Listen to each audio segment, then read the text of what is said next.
4 astuces pour libérer son potentiel.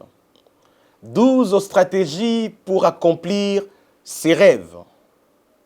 5 secrets pour devenir millionnaire. 3 clés pour devenir un entrepreneur excellent.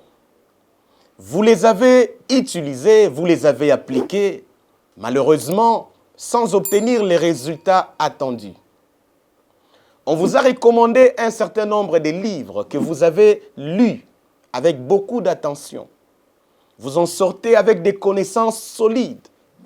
Mais par rapport à vos attentes, ce que vous souhaitiez, vous constatez que vos buts ne sont toujours pas atteints. Et cela vous a conduit à certaines réflexions. Comment justifier le fait que ce qui marche avec les autres ne marche pas avec moi? Vous vous posez un certain nombre de questions.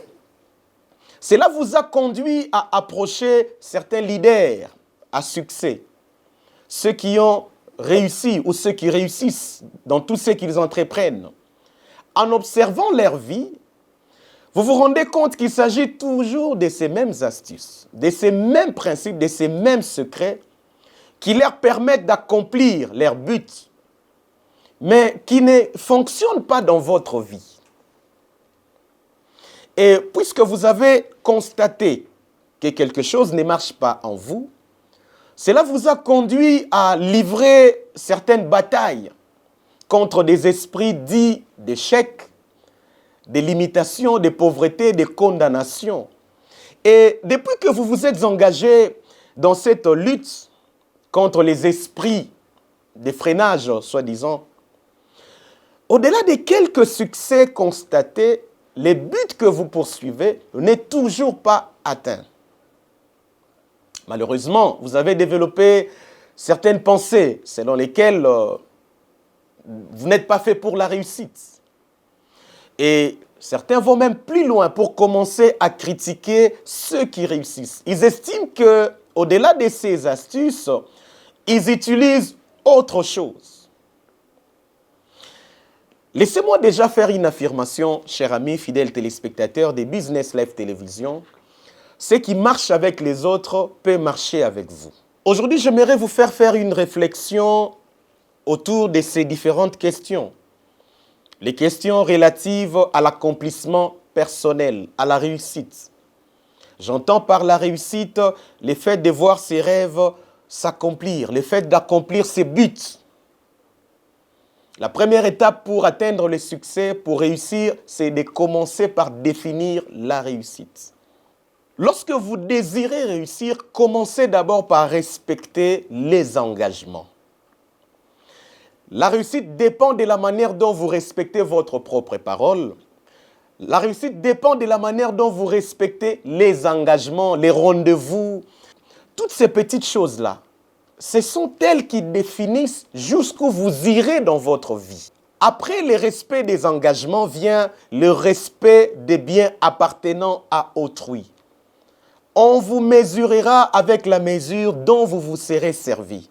Tout ce qu'un homme sème, c'est ce qu'il moissonne. Si vous investissez dans la vie d'autrui des bonnes choses, si vous ne mettez pas la main sur ce qui appartient à autrui, vous les récolterez dans votre propre vie. Vous voulez aller loin, vous voulez réussir, commencez par respecter les biens d'autrui. Cela implique le fait de ne pas voler, le fait de ne pas escroquer, le fait de ne pas faire du tort à autrui. Voilà les petites choses qui font la différence dans la vie. Le jour où vous penserez à la réussite, abstenez-vous de mettre la main sur ce qui appartient à autrui. Ensuite vient le respect du sacré. Ça, c'est très important. Je vais parler de la dîme sur ces points. Parce qu'il faut savoir que ce que vous gagnez, ce que vous obtenez, en fait, c'est quelqu'un qui vous les donne. Dieu est au-dessus de tout. Sachez que c'est Dieu qui donne la richesse. J'aime ce que Dieu dit aux enfants d'Israël. N'oubliez pas que c'est moi qui vous donne la capacité d'acquérir la richesse. La capacité d'acquérir la richesse, c'est Dieu qui la donne. Donc tout ce que Dieu vous donne, pensez à mettre de côté sa part. Je parle de la dîme. C'est ce que j'entends par respect du sacré. Il n'y a pas que ça. Il y a autre chose. Et j'aimerais finir par le respect des autorités. Là encore, c'est une clé importante. Il y a des autorités civiles et militaires, des parents biologiques et des parents spirituels. Pensez à respecter toutes ces choses. Vous devez de l'honneur aux parents. En dessous de vous, il y a des subalternes, mais sachez qu'au-dessus de vous, Dieu a placé les autorités. Les jours où vous penserez à la réussite, commencez par respecter les autorités. Dans tous les domaines, les mêmes principes s'appliquent. Vous les respectez, vous les appliquez, mais vous constatez qu'il y a quelque chose qui ne marche pas dans votre vie. Vous vous êtes engagé dans plusieurs batailles et depuis que vous avez commencé à lutter, vous n'avez pas encore obtenu gain de cause. Laissez-moi vous dire qu'il y a des mauvaises batailles. L'apôtre Paul parle des bons combats de la foi. Cela implique le fait qu'il en existe des mauvais. Si vous concentrez votre énergie, par exemple, à la lutte contre les mal, sachez que vous n'en sortirez pas victorieux. Vous ne sortirez pas victorieux d'une telle bataille. Pourquoi? Parce que les mal coexistent avec les biens. C'est Dieu qui a établi les principes des dualités. Chaque chose existe avec son opposé. Observez bien, les nations du monde se sont réunies au lendemain de la fin de la Seconde Guerre mondiale pour taire les armes et privilégier la résolution pacifique des conflits par la diplomatie. Est-ce qu'elles ont réussi à mettre fin aux conflits armés? Non. Jusqu'à ce jour, il y a des guerres. Notre pays, la République démocratique du Congo, est agressé injustement. Et tout ça justifie le fait que ce n'est pas en luttant contre quelque chose qu'on arrive à l'éradiquer. Vous me poserez la question, mais qu'est-ce qu'il faut faire pour mettre fin à un mal? Dans Romains chapitre 12, verset 21, la Bible dit « Ne vous laissez pas vaincre par les mal, mais surmontez-le par les biens. » Ce n'est pas en luttant contre un fléau, un mal qu'on arrive à l'éradiquer. Le programme alimentaire mondial n'a jamais réussi à résorber les problèmes de la famine. L'Organisation mondiale de la santé n'a pas encore réussi à endiguer certaines pandémies. Pourquoi? Parce que ce n'est pas à force d'aller en guerre contre quelque chose qu'on arrivera à les vaincre. Il vous faut autre chose, faire les bons combats. Vous devez commencer par mettre fin aux mauvaises batailles.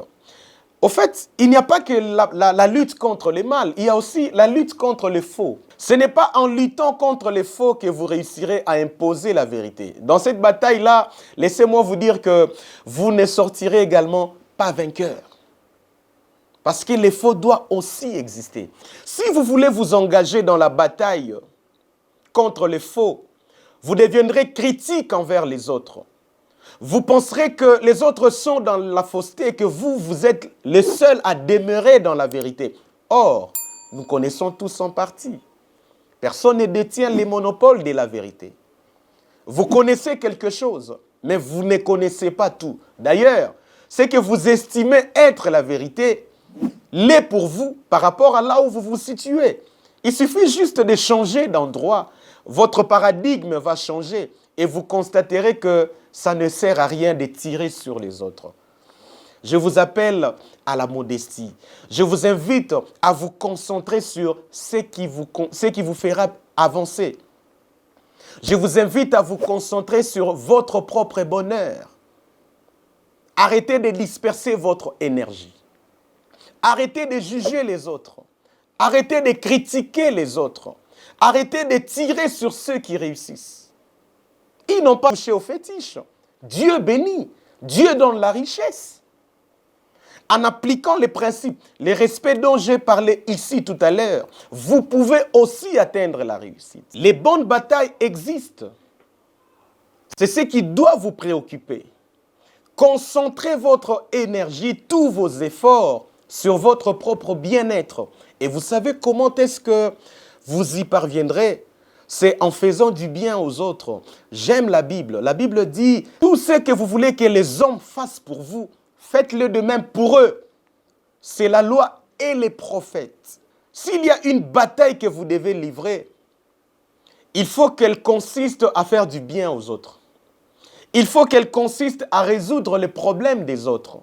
Il faut que ça soit pour le bien de l'humanité.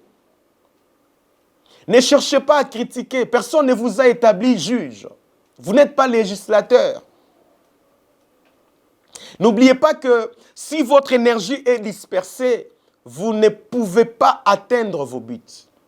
Les personnes qui atteignent leur but sont focalisées.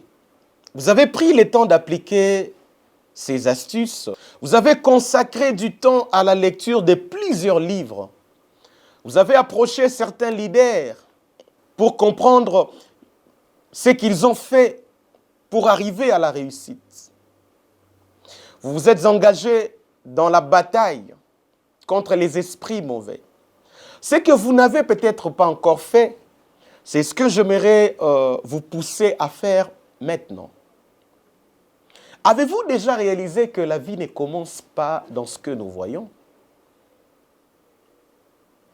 Avez-vous déjà eu le temps de constater que, au-delà de ce qui se passe dans ce monde, il y a autre chose qui échappe à notre entendement humain?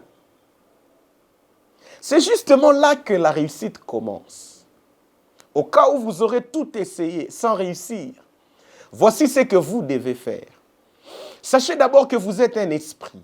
En tant qu'un être spirituel, pensez à accorder de l'importance à la spiritualité. Parce que ce que nous voyons dans les visibles est le prolongement de ce qui existe dans l'invisible. Détrompez-vous, la réussite commence d'abord dans l'invisible.